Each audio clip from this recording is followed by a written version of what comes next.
अवधूत चिंतन श्री गुरुदेव दत्त श्री स्वामी समर्थ। तर येत्या 24 जुलै 2025 रोजी वार आहे गुरुवार। या दिवशी आलेली आहे आषाढी अमावस्या। या अमावस्येला दीपामावस्या असे सुद्धा म्हटले जाते। या दिवशी आपल्या घरामध्ये वापरले जाणारे सर्व दिवे मातीचे, तांब्याचे, पितळेचे किंवा लोखंडाचे सर्व दिवे एकत्र करून घासून पुसून ते दिवे आपल्याला स्वच्छ करायचे आहेत आणि त्या दिव्यांची या दीपामावस्येला पूजा करायची आहे। दिवा हा केवळ मांगल्याचे प्रकाशाचे प्रतीक नसून आपले आयुष्य उजळवणारी देवतेची कृपा दर्शवित असतो।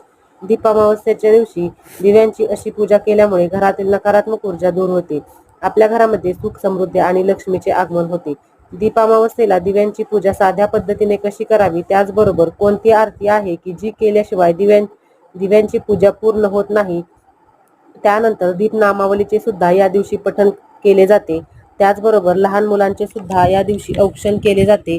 तर या सर्व माहितीचा व्हिडिओ मी आपल्या चॅनलवरती अपलोड केलेला आहे, लिंक खाली देत आहे।